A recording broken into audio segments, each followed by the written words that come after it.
Ito na po yung soil testing dito.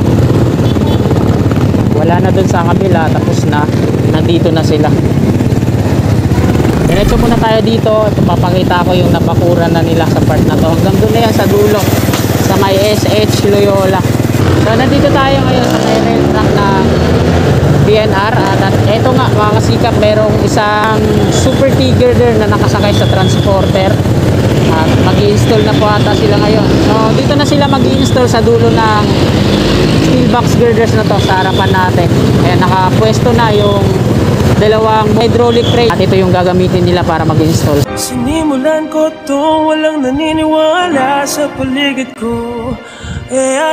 Magandang umaga po sa lahat ng mga kababayan natin mapa Luzon, Visayas at Mindanao at sa mga kababayan natin on abroad, mga OFW. Nandito po tayo ngayong umagang ito sa kahabaan ng Algeciras Street. Mag-update po tayo dito sa NCR o North-South Commuters Railway Project. So sabay na rin natin yung NLEX connector, no? Dalawa na yung i-update natin. Mag-umpisa po tayo dito natin kung ano na yung progreso ng NCR dito sa kahabaan ng Algeciras Street at magtutungo tayo dun sa Ramon Magsaysay Boulevard naman upang kunan din ang update doon kung ano na yung progress naman sa ginagawa nilang installation ng mga super T-girders. Ngayon ay araw na Bes, ika-25 na po ng Abril taong 2024 at ika-7 na po ng umaga. So wag na po natin patagalin to mga kasikap. So bago tayo umalis, syempre kunan ko po muna dito, no? Ito yung kahabaan ng Algeciras Street at ito yung NLEX connector. So yung right of way ng NCR dito yan sa kaliwa at sasakupin niya hanggang dito sa kanan. Ito, matatapesan tong kabayan na to dito sa Algeciras, mga 2 metro.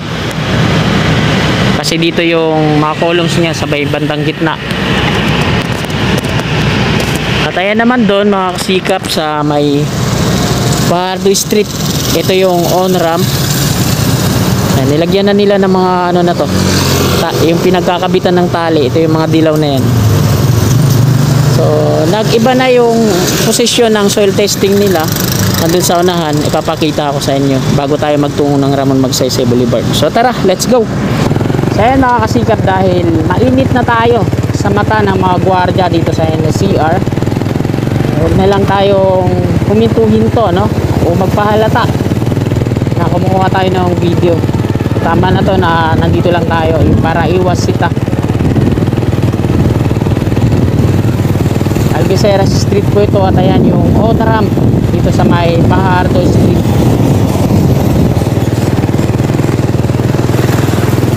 Ito meron na silang tali dito, no?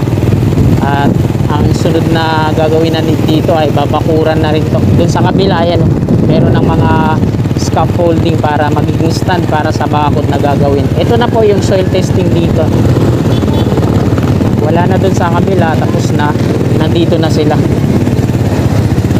Diretso muna tayo dito. Ito, papakita ko yung napakuran na nila sa part na to. Hanggang doon na yan sa dulo, sa may SH Loyola.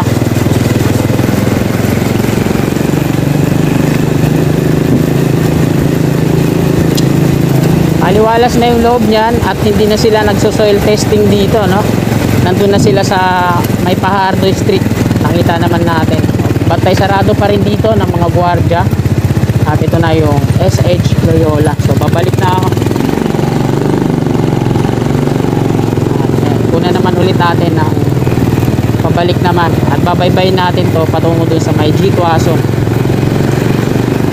Ayan, pati una po, hingi pulit ako ng paumanhin at pasensya sa mga kasikap natin, mga viewers. Mas marami yung time natin na nakasakay sa motor. So pasensya po. Sana maintindihan nyo na lang po na yung content ko wala po akong mga kagamitan, kaya mananatili po tayong nakaganito mag vlog habang wala pa tayong mga bagong gamit. Ipon-ipon muna tayo. So ayan o, ayan yung on-ramp at kabato ng Algeciras Street at nandito na yung soil testing nila. So nakakalata na rin sila, no? Nakapabalik-balik ako. Parahin na naman ako, tapos picturean na naman yung lisensya ko.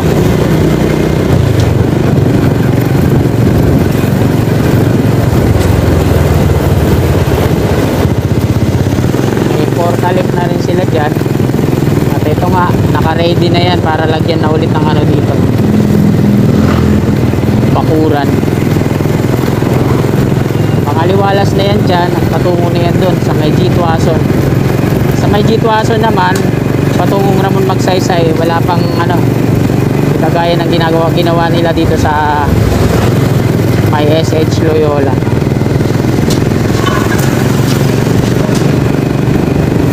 Ayan po yung ilalim ng NLEX connector.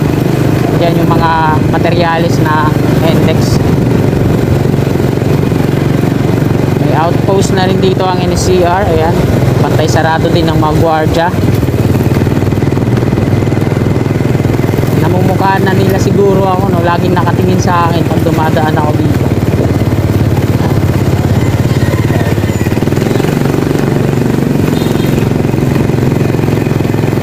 Parang sumisikip na yung career natin dito sa ano, pag-vlog ah.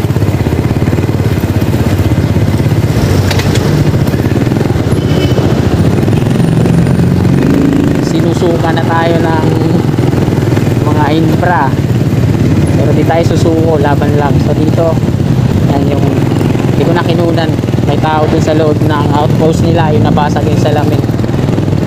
NLEX connector. At ito naman patungong Espanya. So hindi na tayo hihinto, iwas sita. Yan din yung hihingi ko sa inyo ng pasensya, no? At nandito na po tayo sa D. Santiago Street. Ito naman yung Road 10 Street at Buenos Aires Street na po tayo. So, wala pa ring update dyan sa mga didemolish para sa road widening. At kakanan na tayo dito. Ayan na po yung Ramon Magsaysay Boulevard westbound.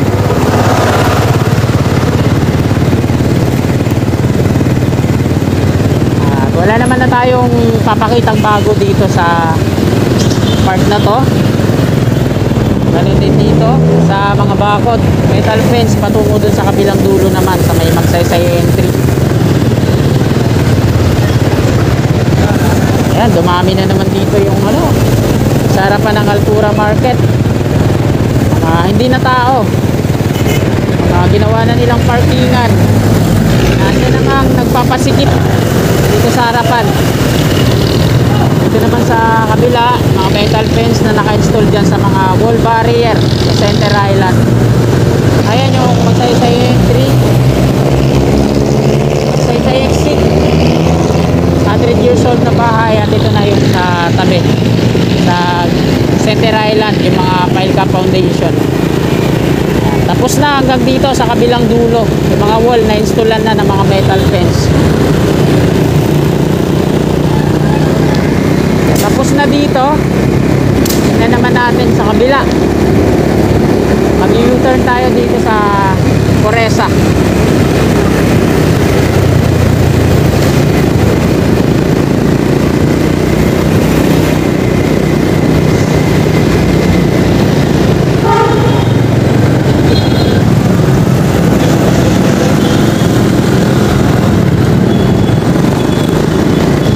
Nandito na tayo mga kasikap sa Ramon Magsaysay Boulevard eastbound.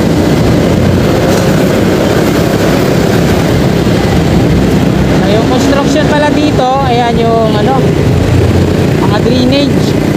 Ayan, kita natin sa pavement, no? Pinagbubutas na nila dito. Ito yung mga palatandaan na yung bagong pavement na to, yung kakagawa lang ng NLEX, huhukayin ulit. Sayang yung ano dito, no? Ginastos. Bago lang to eh.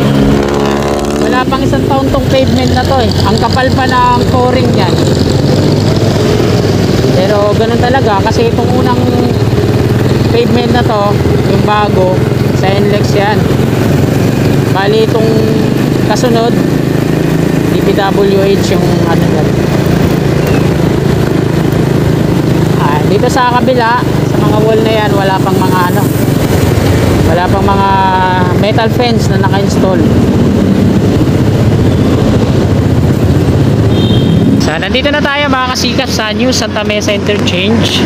Mula dun sa ginamitan nila ng steel box girders patungo dito. So, hindi pa natatanggal yung mga phenolic board at yung aluma beam na forma dito sa gilid. Meron na yan mga hazard markings, yung dyan yung sa wall sa gitna, ganun din dito. At hindi pa nga nila na-installan doon ng mga metal fence sa kabilang wall dito sa east.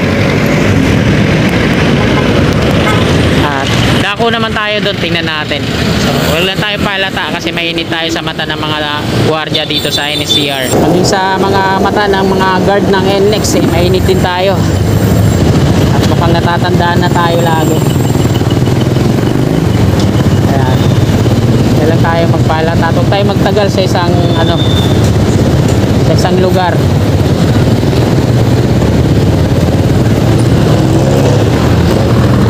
So nandito tayo ngayon sa may rail track ng DNR at eto nga mga kasikap, merong isang merong isang super T-girder na nakasakay sa transporter at mag-i-install na po ata sila ngayon. So dito na sila mag-i-install sa dulo ng steel box girders na to sa harapan natin. Kaya nakapwesto na yung dalawang hydraulic crane at ito yung gagamitin nila para mag-install. So ngayon ata sila mag-install ng mga super T na yan. Ayan, medyo nakakahalata na sila kaya exit na tayo. So nakuna naman na natin dito at makakuha na tayo ng informasyon.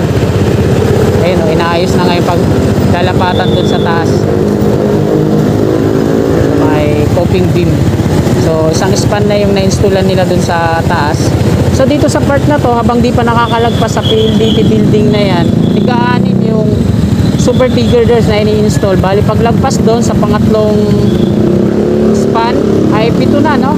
Makikita naman natin sa mga coping beam. So dito nag-adjust sila sa may PLDT building kasi hindi na daw ata to tatapyasan. Pero sa plano, magro-road widening, itatapyasan niya pero hindi na natuloy dahil nga daw po sa magkakaroon ng problema ang signal. Ayun o. Meron ng isang super T na nakalagay sa transporter at ayan na yung install nila ngayon. Umagang ito. Gamit tong mga hydraulic crane, dalawa. So dito sa part na to, ang installation nila, no?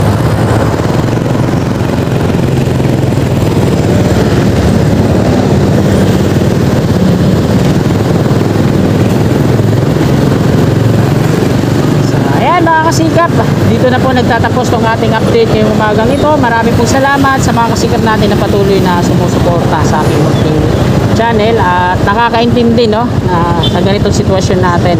Maraming salamat po, lalo na sa mga kasikap natin on abroad na mga OFW na patuloy na sumusuporta din sa akin. Lagi po tayong mag-iingat at magandang umaga. God bless po sa ating lahat.